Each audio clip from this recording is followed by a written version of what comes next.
회사를 그만두고 사업을 한다는 건 마치 고등학생이 고등학교 안 다니고 자퇴해서 혼자 공부해서 대학 가겠다고 얘기하는 것과 똑같습니다.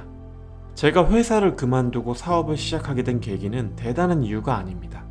저는 보수는 크지 않았지만 정말 편한 직장에 있었습니다. 특히 점심 메뉴가 갑이어서 한식과 양식 중에 골라 먹을 수도 있고 너무 만족스러웠습니다.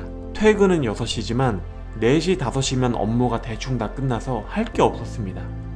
그래서 일부러 업무를 천천히 해서 6시에 맞추기도 했었고, 정말 할 게 없어서 저는 담배를 안 피움에도 불구하고 남들 담배 피러 나갈 때마다 다 따라 나갔습니다.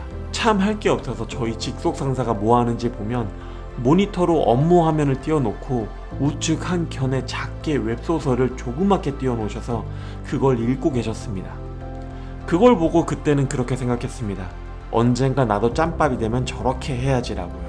그게 제 삶의 쳇바퀴였습니다. 업무 시간엔 약간 혼이 나간 것처럼 멍하니 있으면서 퇴근 후 저녁에 돌아오면 어떻게든 더 놀려고 끝까지 컴퓨터 붙잡고 있는 게 제 삶이었습니다.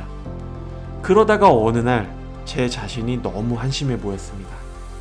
상사 따라서 시간 때울 만한 웹소설 찾고 있는 제가 너무 한심했습니다. 월급만 꼬박꼬박 받았지 이건 인생을 낭비하고 있다라는 걸 자각하지 못한 제가 한심했습니다. 그렇게 말도 안 되는 자신감에 취해서 회사를 나오게 되었고, 저희 부모님 포함 주변에서 정말 안타깝다는 얘기를 많이 들었습니다. 대체 뭐가 불만이냐, 분수에 맞는 일을 해야 한다 등등 정말 많은 얘기를 들었습니다. 그렇게 해서 회사를 나온 저는 어떻게 되었을까요? 대단한 분들이 워낙 많은 요즘이지만 그래도 전국에 매장 50개 정도는 차린 제 브랜드가 있고, 이 레드오션이라는 사업 속에서 나름 잘 운영해 나가고 있습니다. 이 사업을 시작하게 되면서 저에게 있어서 가장 큰 변화는 바로 주위 사람들이었습니다. 예전 직장 생활을 할 때 제 주위에 있는 사람들은 업무 화면이랑 웹소설을 띄워놓고 소설을 보는 직장 상사, 오늘 주식이 뭐가 올랐다 떨어졌다 말하는 직장 동료, 이따 저녁에 롤 한판 하는 친구들, 이런 부류였습니다. 지금에서의 제 주위 사람들은 참 신기할 정도로 다양한 사람들이 있습니다. 저희 점주님 중에는 제가 공개는 못하지만 한류 스타 부모님도 있습니다. 완전 탑급 연예인입니다. 방송국 국장님도 계시고 제가 즐겨 쓰던 가전제품 회사의 이사님도 계십니다. 물론 일반인 분들이 대다수가 맞습니다. 5년 동안 제 머리를 잘라주시는 미용실 사장님이 아파트 담보대출을 받으셔서 완전 영끌해서 저희 디딤 스터디 카페를 차리기도 하셨고, 낮에는 직장 다니시면서 저녁에는 호프집을 하시는데도 쓰리잡으로 저희 디딤 스터디 카페를 차리신 점주님도 계십니다. 이 모든 분들의 공통점이 제가 예전에 회사 생활을 할 때 곁에 두었던 사람들보다 훨씬 멋있습니다. 본인 삶에 안주하는 게 아니라 어떻게든 투잡, 쓰리잡 하시는 열정이 대단하신 분들입니다. 이런 분들이 제 곁에 계셔주시고 저는 그걸 보고 배울 수 있어서 너무 좋습니다. 사업이라는 게 참 외로운 싸움입니다. 직장은 엄청난 성과가 없더라도 그래도 출근만 하면 오케이입니다. 그러나 사업은 앞이 보이지도 않으며 미래에 대한 보장도 없고 규칙은 내가 만들면 되기 때문에 나태해지고 싶을 때는 얼마든지 나태해질 수 있는 게 사업입니다.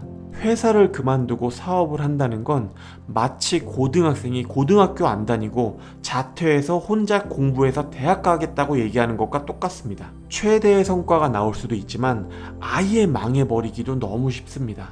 그래서 주위에서 아무나 사업을 하는 게 아니라는 말을 하는 것 같습니다.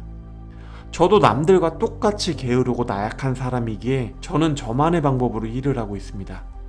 저만의 방법을 살짝 말씀드리면, 우선 제가 대단한 사람도 아니고 잘난 사람도 아니지만 그냥 열심히 살려고 하는 사람 중에 한 명이니 참고만 부탁드립니다.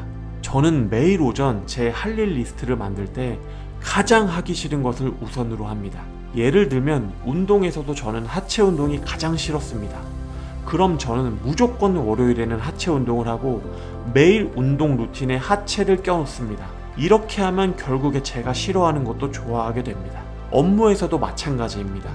편한 것 위주로 해버리면 수확이 적습니다. 저는 저희 팀장이랑 일에 대해서 이런저런 의논을 많이 합니다. 그러다가 딱 듣자마자 아, 이거 귀찮고 좀 힘들 것 같은데? 하기 싫은데?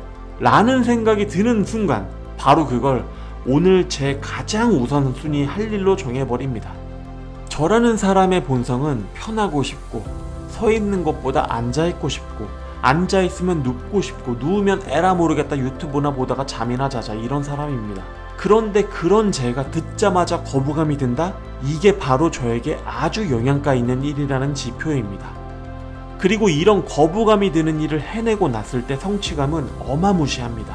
최근에 있었던 한 예로는, 아니 오전부터 5시간 운전해서 부산 내려갔다가 부산 현장 3개 체크하고 그리고 다시 5시간 운전해서 서울로 복귀하라고?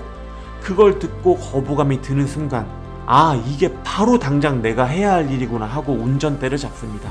이 영상을 보시는 분들 중 현재 내가 하고 있는 일이 사업이든 직장이든 뭐든 상관없습니다. 어떤 일을 하든 간에 내가 그 일을 하는 와중에 딴짓을 하면서 시간을 잘 소모했고, 아, 오늘 하루 잘 쉬었네, 이런 생각이 드는 순간 그 일 당장 때려쳐야 합니다. 우리에게 두드러기 나는 일, 거부감이 드는 일, 진짜 하기 싫다고 하는 일, 이걸 해야 성공할 수 있다고 저는 생각합니다. 제가 이 유튜브를 처음 시작할 때 이걸 할까 말까 고민했을 때 바로 드는 생각이 아, 하기 싫다였습니다. 그 생각이 드는 순간, 아, 이거구나, 내가 해야 할 일, 바로 해야겠다라고 생각해서 바로 했습니다. 처음에는 다 힘이 듭니다. 일도 그렇고 운동도 그렇고 나를 좋게 만들어주는 일들은 다 거부감이 들고 걱정이 앞섭니다. 제가 예전에 운동 정말 하기 싫었습니다. 그때마다 들었던 생각이, 아, 할 일도 많고 운동하면 허리도 다치고 관절도 아플 텐데, 그 생각 다 집어치우고 10,000원짜리 하나 들고 택시를 잡았습니다. 10,000원어치 간 다음에 내리고 거기서 다시 집으로 뛰어왔습니다. 억지로 시작하는 겁니다. 그런데 그렇게 거부감이 드는 걸 강제로 결국에는 어쨌든 해냈을 때, 이게 내가 해야 할 일이라는 걸 자동 반사적으로 알게 되었을 때 조금씩 성장하는 것 같습니다. 이 영상을 보시는 분들 모두 다 힘들게 살고 있는 걸 알고 있습니다. 그런데 힘들게 살수록 더 우리가 성장한다고 저는 생각합니다. 저도 제 브랜드를 더 성장시키도록 열심히 노력하겠습니다.